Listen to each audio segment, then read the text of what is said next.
Lebanon के Hezbollah ने पहले इजराइल के लाखों डॉलर्स के ड्रोन को मार गिराया और फिर इजराइल में सबसे भीतर घुसकर उसके 2 सैन्य अड्डों पर एक बड़ा ड्रोन हमला कर दिया। हिजबुल्लाह के ये वो हमले हैं जिससे इजरायली सेना को अभी तक का सबसे बड़ा झटका लगा है। हिजबुल्लाह ने अभी तक इजराइल के लाखों डॉलर्स के 5 ड्रोन्स को मार गिराया है।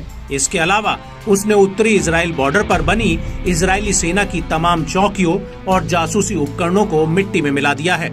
और अब हिजबुल्लाह ने एक बार फिर से इजराइल पर एक बहुत बड़ा हमला किया है।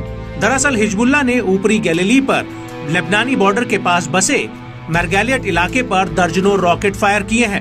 हिजबुल्लाह का कहना है कि उसके इन रॉकेट्स को इजराइल का एयर डिफेंस सिस्टम भी इंटरसेप्ट नहीं कर पाया है, जिसकी वजह से इलाके में हवाई हमले के सायरन नहीं बजे थे।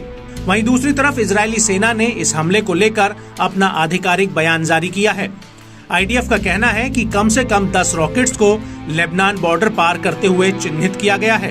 वहीं दूसरी तरफ इजरायली मीडिया का कहना है कि इनमें से एक रॉकेट की वजह से मुर्गियों के एक बेड़े को काफी नुकसान हुआ है, जबकि अन्य रॉकेटों की वजह से इलाके में बत्ती गुल हो गई थी। हालांकि इजरायली मीडिया ने अभी तक इन हमलों में किसी के हताहत या फिर घायल होने की कोई खबर नहीं दी है। इजरायली मीडिया का कहना है कि हिजबुल्लाह के इन हमलों में हवाई हमले के सायरन तक नहीं बजे। वहीं दूसरी तरफ इस हमले को लेकर सोशल मीडिया पर भी कई वीडियो सामने आए हैं।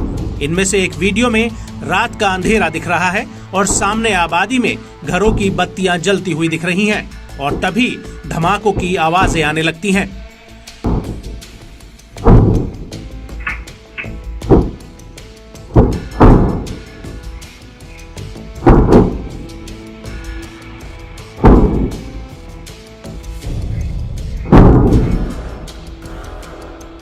एक ऐसे ही दूसरे वीडियो में एक मकान दिख रहा है जो हमले में क्षतिग्रस्त हुआ है।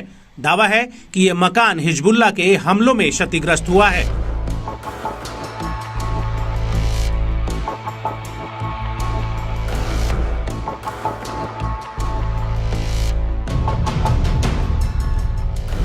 आपको बता दें कि हिजबुल्लाह ने जिस इलाके में हमला किया है वो किरियत शमोना के बेहद ही करीब है और किरियत शमोना पर हिजबुल्लाह पहले भी कई ड्रोन और रॉकेट हमले कर चुका है।